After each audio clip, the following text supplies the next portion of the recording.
Smart et réglo, la prime Macron, on en a parlé. Alors il y avait la prime Macron 1, on va passer maintenant avec Étienne Pujol, c'est le feuilleton, hein, c'est acte 2, prime Macron 2. Étienne, merci d'être avec nous et d'être fidèle à notre émission, avocat en droit social au cabinet Berilo. Alors le pouvoir d'achat, c'était le sujet de l'été. Et donc la prime Macron était censée, c'est ça, répondre à cette question. Voilà, elle revient. C'était déjà une prime qui, à son origine, après les Gilets jaunes, était déjà censée répondre aux besoins de pouvoir d'achat exprimés par ce mouvement social. Et puis après, le Covid est arrivé, et donc la prime a ressuscité. Et puis maintenant, elle s'appelle prime de pouvoir d'achat, qui répond à l'objectif politique de répondre à l'augmentation de l'inflation et à la baisse du pouvoir d'achat des Français. Alors, prime de partage de valeur. Voilà. Ça, c'est l'esprit. Alors, elle avait été fixée à un seuil, elle a changé avec la nouvelle réforme. C'est combien? De quoi on parle là concrètement? Alors, on parle d'un montant qui est libre. En revanche, les exonérations sociales ou l'avantage fiscal et social lié à cette prime, lui, est plafonné. C'est pas non plus l'abondance, plutôt les restrictions. Enfin, c'est la fin de l'abondance. Voilà, c'est la fin de l'abondance. Donc, il y a des restrictions pour pouvoir bénéficier des exonérations de charges sociales et d'impôts sur le revenu relatifs à cette prime. Mais le montant, lui, c'est important à souligner, il est libre. On peut accorder une prime, quel que soit son montant. En revanche, pour bénéficier d'un avantage fiscal et social, il y a des plafonds qui sont mis en place par la loi. Alors, résumons-nous. Auparavant, elle était plafonnée à combien, cette prime? À 3 000? Elle était à 3 000. À 3 000, on est d'accord. Oui, elle était à 3 000 et doublée si les entreprises sont des petites entreprises qui ont déjà des accords d'épargne salariale, comme on dit. Alors c'est déjà restrictif. Il faut que les entreprises qui peuvent faire une prime de 6 000, donc, parce qu'elle est doublée, elles doivent d'abord bien justifier qu'elles ont monté un plan. Déjà de l'intéressement, au moins. Alors l'intéressement, on en a parlé ici, c'est déjà un mécanisme, une sorte de niche fiscale et sociale très incitative. On a fait beaucoup d'accords d'intéressement ces derniers mois, ces dernières années. Et là, il y a cette petite cerise sur le gâteau, ou ce millefeuille supplémentaire d'exonération pour aider les salariés à améliorer leur pouvoir d'achat. Donc, entreprise de plus de 50 salariés est dotée de ce dispositif. De ces dispositifs d'épargne salariale, ou petites entreprises, parce que les artisans sont éligibles aussi s'ils ont des salariés, les indépendants s'ils ont des salariés aussi, donc tout entrepreneur et même certaines entités de fonction publique peuvent aussi verser cette prime. Mais pour bénéficier de l'exonération sociale et fiscale, il y a ce seuil de 3 000 ou de 6 000 euros s'ils ont des mécanismes d'épargne salariale. Est-ce que l'entreprise doit donner la même prime à tout le monde? Alors c'est une très bonne question, parce qu'on se pose la question, est-ce que tout discrimination, traitement plus favorable pour les uns et pour les autres, la loi dit qu'il est possible de moduler la prime selon certains critères. Ces critères, quels sont-ils? C'est la classification hiérarchique. On peut décider de donner une prime proportionnellement plus importante aux bas salaires, puisque ça vise vraiment l'amélioration du pouvoir d'achat, notamment sur les bas salaires. Mais il est possible aussi de la moduler en fonction de l'ancienneté du salarié, de sa durée de présence dans l'entreprise, etc., etc. Donc on n'est pas obligé de donner 3 000 euros à tout le monde, et non plus en une fois. Il est possible de le verser en plusieurs fois. Alors attention par rapport à cela, parce que ça ne doit pas se substituer au salaire non plus. Et on va en parler, je suppose.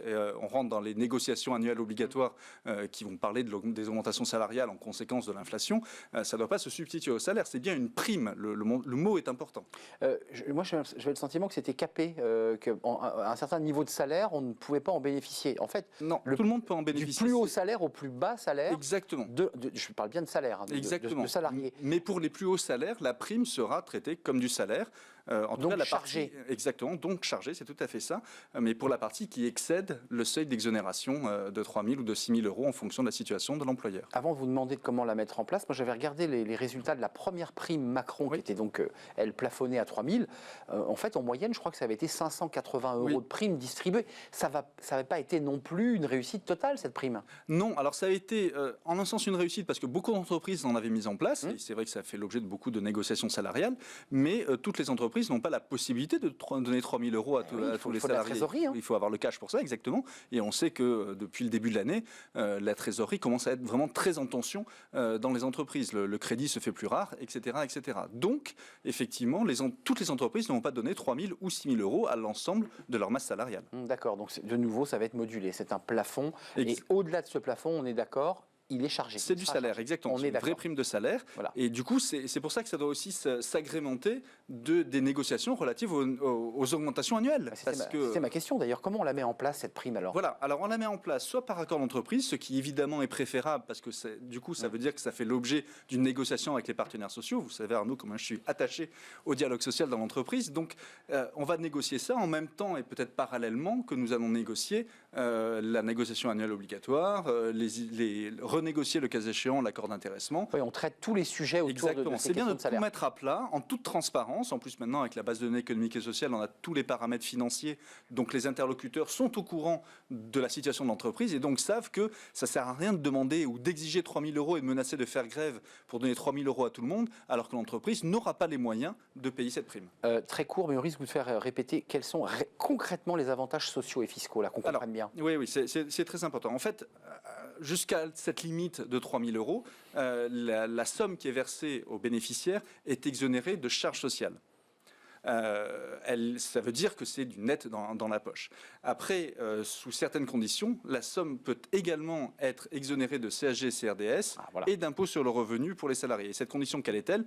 Elle bénéficie aux salariés qui gagnent moins de 3 SMIC annuels. Voilà. Donc, à peu près 5 000 €. Donc, ils n'ont pas les charges, mais en plus, exonération de CSG et CRDS qui pèse quand même 17%. C'est 17,2% et l'impôt sur le revenu pour le bénéficiaire. Alors, pour les salariés qui touchent moins de 3 SMIC, l'impôt sur le revenu est un peu plus bas. Voilà, mais quand même, effort pour les plus bas, en tout cas les plus bas salaires de l'entreprise. Et un effort supplémentaire aussi pour l'entreprise, parce que toutes ces sommes qui sont exonérées de charges sociales, mais assujetties à CSG-CRDS, elles sont soumises à forfait social, donc 20% en plus pour l'entreprise. Donc c'est quand même un coût pour l'entreprise, et il faut aussi être transparent vis-à-vis des partenaires sociaux sur ce surcoût-là. Oui, c'est important que l'entreprise communique dessus. Merci Étienne Pujol, puis précisons quand même que cette prime, elle n'est pas exonérée d'impôt sur les revenus. Hein. Non, uniquement pour les salaires inférieurs à 3 SMIC. Voilà, c'est important de le préciser. Ouais. Pour le reste, c'est évidemment, ça s'inscrit dans la déclaration de revenus. Exactement, ça fait l'objet d'une ligne à part sur le bulletin de paye. Exactement. Merci Étienne Pujol, cabinet Berilo. Merci de nous accompagner chaque semaine ou presque dans cette rubrique.